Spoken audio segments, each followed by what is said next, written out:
তুমি এখানে একটু ওয়েট করো, আমি তোমার ফাইলটা জমা দিয়ে আসি।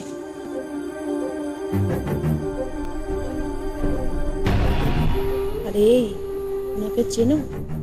না তো, কে? বিরাট বড় কার্ডিয়াক সার্জন ডক্টর অনুভব মৈত্র। আমার ভাসুরকে তো দেখতেন। সব ডাক্তার যখন জবাব দিয়ে দিয়েছিল, ডক্টর মৈত্রই তো সারিয়ে তোলেন। বাহ, তাহলে তো খুব ভালো ডাক্তার বলতে হবে। কিন্তু ওনার কি হয়েছে বলো তো?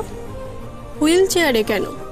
আরে মাসখানেক হয়ে গেল, ওনার একটা বিরাট বড় অ্যাক্সিডেন্ট হয়েছে। নিউজ পেপারে দেখোনি? ওনার দুটো পাই নষ্ট হয়ে গেছে। সে কি? হ্যাঁ গো, আমার হাজব্যান্ড তো অর্থোপেডিক সার্জন। ও বলছিল এসব কেস ঠিক হওয়ার চান্স প্রায় নেই। ইস, এত ভালো একজন ডাক্তার ভালো হবেন না? সঙ্গের ভদ্রমহিলা ওনার বউ হবেন নিশ্চয়ই। হ্যাঁ, বউটার কপাল একবার ভাবো, এই বয়স থেকেই বয়টাকে টেনে নিয়ে যেতে হবে। এত দেরি হলো কেন? সরি অনুভব, আসলে কাউন্টারে খুব ভিড় ছিল তাই। যে কখনো ঠিক হবে না তাকে নিয়ে মিছিমিছি সার্কাসটা রোজ করার কি দরকার? আমি যে কখনো ভালো হব না সেটা এখানে থাকা অন্যান্য পেশেন্টরা পর্যন্ত জেনে গেছে। শুধু শুধু ফোর্স করা আমাকে নিয়ে, সময় নষ্ট। কি হলো, হঠাৎ ওর মুডটা এইভাবে বদলে গেল কেন? যখন ক্লিনিকে এলো তখন তো মেজাজ ভালোই ছিল। তাহলে কি এখানে কেউ আজে বাজে কথা বলেছে? হে ভগবান, মানুষ এত ইনসেনসিটিভ কেন হয়?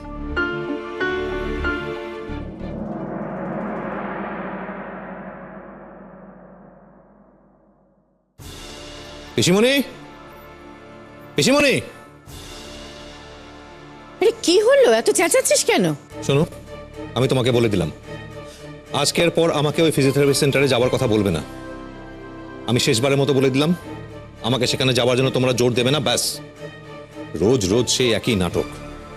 যে মানুষটাকে ভগবান ঠিক করতে পারবে না তাকে নিয়ে মিছিমিছি টানা হ্যাঁচড়া। স্যার, আপনার ওষুধটা খেয়ে নিন। তো ফের মিথ্যর ওষুধ কি হবে এসব খেয়ে? কতটুকু জানেন আপনার ডাক্তারি বিষয়ে?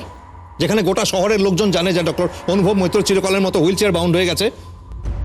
একটা গুড ফর নাথিং ফেলো, অথর্ব মানুষ একটা। আর আপনাকে বলছি আনন্দী, ইমোশন ইজ ব্যাড। নিজেকে দেখে বুঝছেন না আপনি? ফালতু আবেগে ভেসে আমার মতো একটা পঙ্গু লোককে বিয়ে করে এখন পস্তাচ্ছেন। আসলে আপনার জীবনে দরকার একটা সুস্থ মানুষের, যে নিজের পায়ে হাঁটাচলা করতে পারে, আমার মতো একটা পঙ্গু মানুষের নয়। তাই মিছিমিছি আমার মতো একটা পঙ্গু মানুষকে নিয়ে টানা হেঁচড়া করছেন ঠিক করার জন্য। ফিজিওথেরাপি সেন্টারে নিয়ে যাওয়া হচ্ছে যেখানে কিছু হওয়ার নেই। শুনুন, আমি আগেও বলেছি আপনাকে, এখনো বলছি, এই যন্ত্রণা থেকে মুক্তি পাওয়ার সবচেয়ে সহজ উপায় হলো আপনি এখান থেকে চলে যান। নিজেও শান্তি পান, আমাকেও শান্তিতে থাকতে দিন।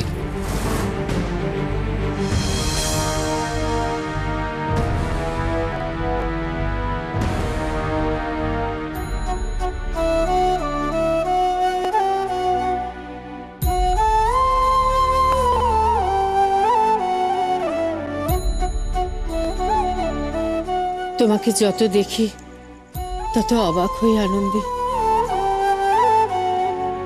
আমার ছেলেটা অনেক ভাগ্য করে এসেছিল, তাই তোমার এমন ভালোবাসা পেয়েছে। এত কথা, এত অপমান কি করে সহ্য করো বলো তো? আপনি বুঝতে পারছেন না অনুভব কেন আমায় এত কষ্ট দিচ্ছে? কারণ ও নিজে নিজে খুব কষ্ট পাচ্ছে, ভিতরে ভিতরে শেষ হয়ে যাচ্ছে, রক্তাক্ত হচ্ছে। তাই তাই আমাকে এতটা কষ্ট দিচ্ছে। আর বেশি আমার কষ্টটা অনুভবের কষ্টের কাছে কিচ্ছু না, কিচ্ছু না। আনন্দী, এত ভালোবাসো যাকে, তাকে কি করে অন্যের হাতে ছেড়ে দিলে? কি করে সরে গেলে তার কাছ থেকে? কেন দিয়াকে ওর কাছে যেতে দিলে? ভুল করেছিলাম, মস্ত বড় ভুল করেছিলাম আমি। আমার মনে হয়েছিল যে দিয়া দিয়া মানসিকভাবে সুস্থ নয়, আর অনুভব যদি ওর পাশে থাকে তাহলে দিয়া সুস্থ হয়ে যাবে, অনুভব দিয়াকে সুস্থ করে তুলবে। আমি আমি এই কথা ভেবেটাই আর দিয়া যেভাবে না ছুরিটা নিয়ে নিজের নিজের শিরাটা কাটছিল, আর না, আর এই ভুলটা আমি কখনো করব না। অনুভবকে আমি আর একলা ছাড়বো না। সব সময় আমি অনুভবের পাশে থাকবো। দেখে নেবেন, আমি আর ওকে একলা ছাড়বো না। এই ভুলটা আমি আর করবো না।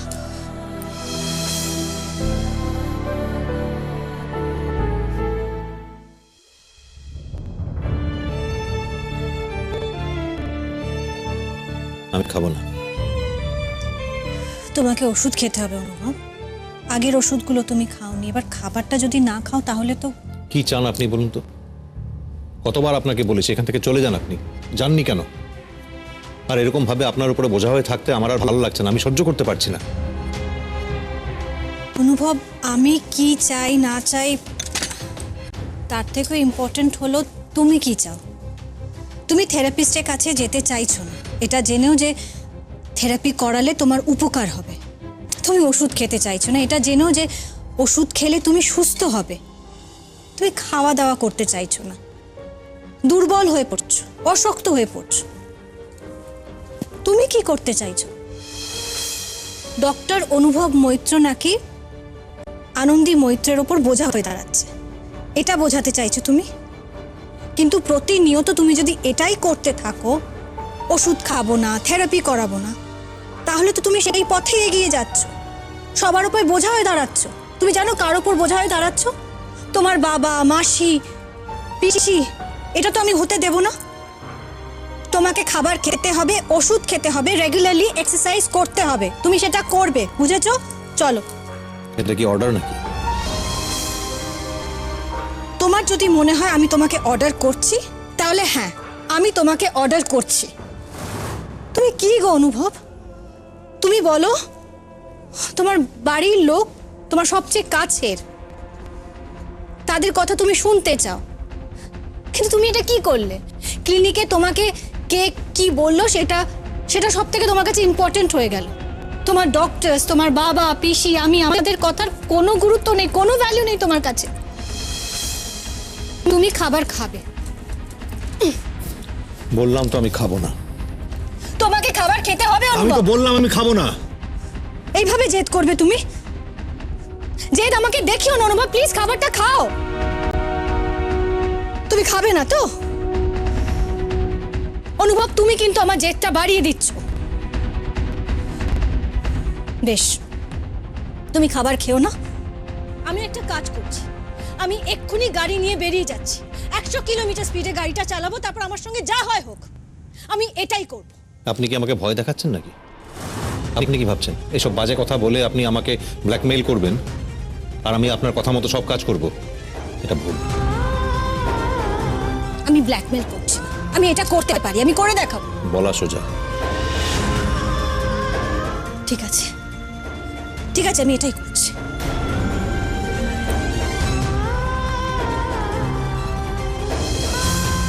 আনন্দী, আনন্দী কোথায় যাচ্ছ?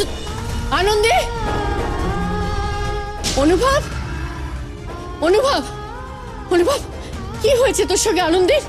এইভাবে ঝড়ের মতো বেরিয়ে চলে গেল মেয়েটা গাড়ি করে। আমি কতবার ডাকলাম, সাড়া দিল না। ড্যাম ইট, আমার ফোনটা দাও, আমার ফোনটা দাও।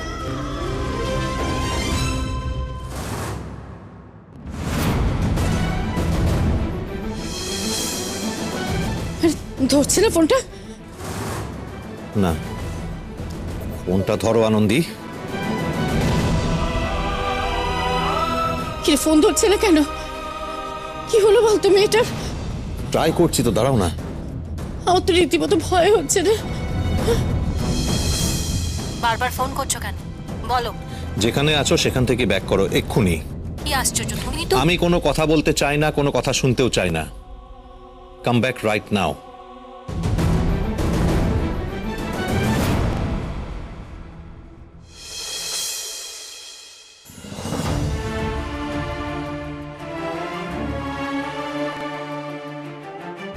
কি ভেবেছেন আপনি? কি ভেবেছেন নিজেকে আপনি? এই, একদম বকাবকি করবি না ওকে। আনন্দী, কোথায় গেছিলে তুমি? পিসি, আপনার ছেলেকে জিজ্ঞেস করুন আমাকে ডাকলো কেন। সন্ধ্যে থেকেই তো বলছে চলে যাও চলে যাও। আমি তো চলেই গেছিলাম, ফোন করে ডাকলো কেন আমার? Shut up. Don't talk like a stupid person. আপনি যেটা করতে যাচ্ছিলেন সেটা সুইসাইড। আর খবরদার, যদি ভবিষ্যতে এরকম কিছু করেন তাহলে কিন্তু খুব খারাপ হবে বলে রাখুন। পিসি, আপনার ছেলেকে বলে দিন, রোজ রোজ আমার সঙ্গে ঝগড়া করলে আমি ওর কোনো কথা শুনবো না। ও যদি আমার কথা শোনে তাহলেই আমি ওর কথা শুনবো। শুনলি তো? শুনলি ও কি বললো? একদম ঝগড়া করবি না ওর সঙ্গে। আর আনন্দী, আমি তোমাকেও বলি, এই সব পাগলামি করার কথা একেবারে মাথায় আনবে না, ঠিক আছে? উফ, আমার হয়েছে যত জ্বালা। এই দুজন শুম্ভ নিশুম্ভর লড়াই করে যাচ্ছে সারাক্ষণ। এই বলে আমায় দেখ, ও বলে আমায় দেখ। সিস্টার, খাবারটা রান্নাঘরে রেখে এসছি, গরম করে নিয়ে এসো।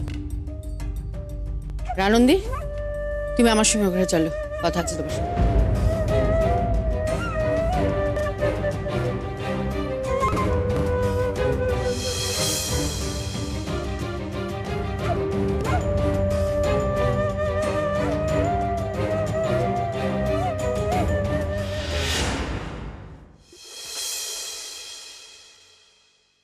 Thank you. অনুভবের এই বকা খাওয়াটা দরকার ছিল। তোমারও অনেক বকুনি পাওনা আছে ম্যাডাম। আগে শুনতে চাই কতদূর যাওয়া হয়েছিল গাড়ি নিয়ে? ওই তো পিছনের গ্যারাজটা।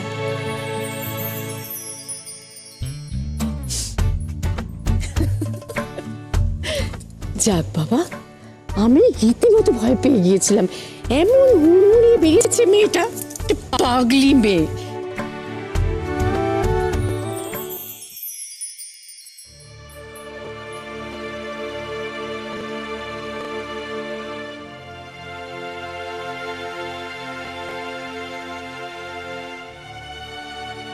মিসেস মৈত্র, ক্লিনিক্যালি আমি বলতে পারি যে ডক্টর মৈত্রের ইমপ্রুভমেন্ট হয়েছে। আগের থেকে অনেক বেশি জায়গায় সার ফিরে এসেছে, কিন্তু ওনার নিজের ইচ্ছা শক্তিতে যে জোরটা ফিরে আসার কথা সেটা কিন্তু একদমই আসছে না। আর এটাই কিন্তু ওনার সেরে ওঠার পথে প্রধান বাধা হয়ে দাঁড়িয়েছে। আমাদের যে করেই হোক ওনার এই লড়াইয়ের ইচ্ছাটাকে ফিরিয়ে আনতেই হবে।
এখানে তো কোনো সেন্সেশন ছিল না আগে, এখন তো টের পাচ্ছে মনে হচ্ছে।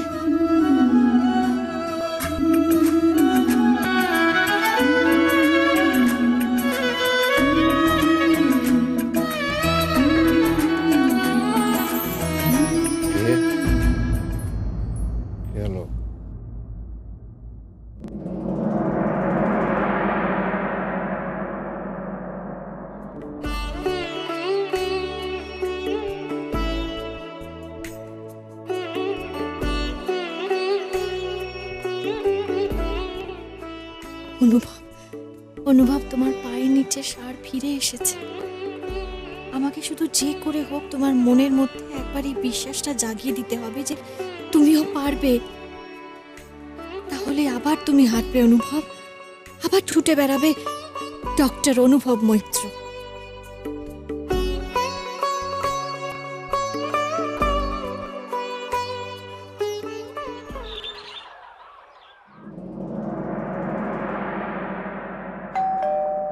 কি এলো আবার? আমি দেখছি। কোথায় অনুভববাবু, কোথায়? এই তো এখানে। Good morning doctor Maitra. Good morning, good morning. কেমন আছিস তোরা? আরে রঞ্জন, দেবাশিস, অয়ন, ও বাবা, তোমাদের বউরাও এসছে, এটা তো দারুণ ব্যাপার। কেমন আছো তোমরা বলো? ভালো আছি পিসিমণি, তুমি কেমন আছো? ভালো আছি। তোমরা তো দারুণ সারপ্রাইজ দিলে সকাল সকাল। সারপ্রাইজ তো বটেই। তোরে দেখে খুব ভালো লাগলো রে। কিন্তু দেখা করার ওকেশনটা মোটেই ঠিক নয়। যাই হোক, দেখা তো হলো। আসলে তোর অ্যাক্সিডেন্টের খবর পাওয়ার পরেই আমরা ডিসাইড করেছিলাম যে একদিন তোর সাথে দেখা করতে আসবো। একটা কনফারেন্সের জন্য বাইরে চলে গিয়েছিলাম, তাই কটা দিন দেরি হলো। কেমন আছিস অনুভব? দেখতেই তো পাচ্ছিস কেমন আছে। তারপর স্মৃতি, নীলাঞ্জনা, কেমন আছো তোমরা? ভালো আছি অনুভব দা। কতদিন তোমার দেখা নেই বলো তো, তারপর তোমার একটা এরকম খবর পাওয়ার পর না এসে পারা যায়? তোরা কি দাঁড়িয়ে থাকবি নাকি? বস না। আরে, বসো তোমরা, বসো বসো।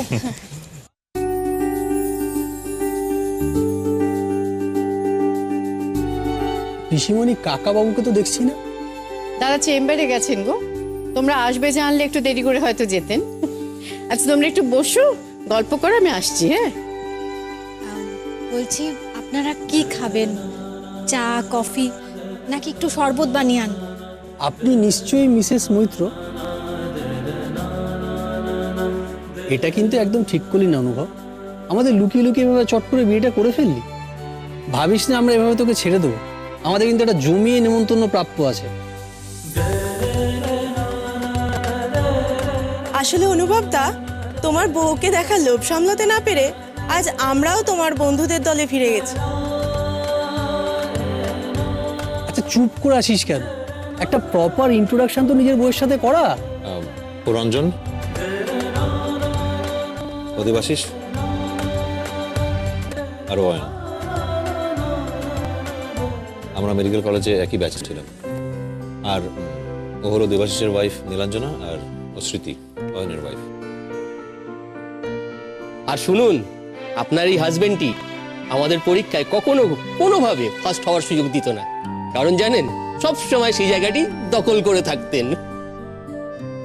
আর বাজে কথা একদম বলিস না। অনেকবার হয়েছে এমন যে তুই আমার থেকে ভালো রেজাল্ট করেছিস। যাকে এসব কথা বাদ দে, এবারে তোদের খবর বল। এই শোন, খবর টবর পরে হবে। আমাদের পরিচয়টা তো দিলি, এবার ওর পরিচয়টা দে। আপনাদের বন্ধু বোধহয় আমার পরিচয়টা করিয়ে দিতে চাইছে না। আমি তাহলে নিজের পরিচয়টা নিজেই দিয়ে দিই। আমি হচ্ছি আনন্দী, আপনাদের বন্ধু স্ত্রী। এবার বলুন তো কি খাবেন আপনারা? আজ ওসব থাক না, একদিন হাতে সারাদিন সময় নিয়ে আসবো। আর সেদিন কিন্তু শুধু চা কফি না, জমিয়ে খাওয়া দাওয়া করবো। আপনাদের বিয়ের খাওয়াটা মিস করেছি, সেটা কিন্তু ভুলে যাবেন না। সময় নেই মানে? তোরা কি আজ এক্ষুনি চলে যাবে নাকি? No way. কিচ্ছু করার নেই বস। আজ শুধু আমরা সবাই মিলে তোর সাথে একবার দেখা করতে এসেছি। আর তুই তো জানিস হসপিটালে সবার সার্জারি না হলে ওপিডি কিছু না কিছু আছে। ম্যাডাম আপনি প্লিজ বসুন না, আপনার সাথে ঠিক করে আলাপটাই হলো না। কেউ না খেয়ে এ বাড়ি থেকে যাবে না। আপনারা একটু অপেক্ষা করুন, আমি এক্ষুনি আসছি। ম্যাডাম আজ থাক না। থাক না বললে চলবে না, আমি এক্ষুনি চলে আসবো। জাস্ট এক মিনিট। আচ্ছা, তাড়াহুড়ো করলে তো হবে না। এবারে বল তোদের খবর টবর কেমন? তুই বল।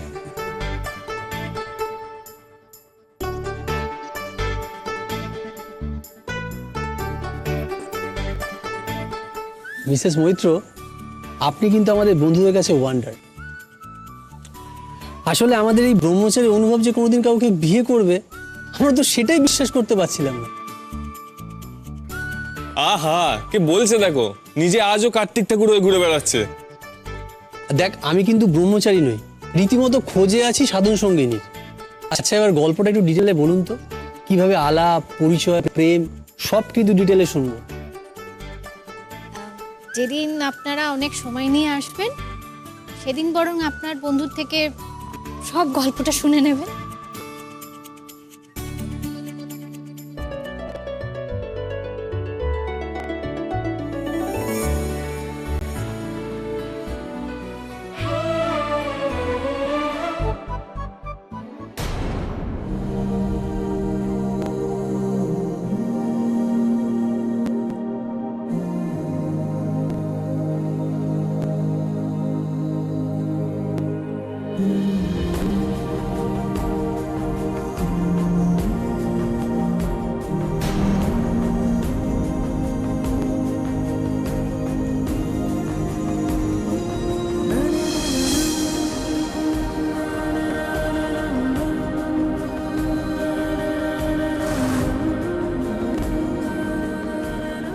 আচ্ছা, আপনারা সবাই একটু অনুভবের সাথে কথা বলুন, আড্ডা মারুন।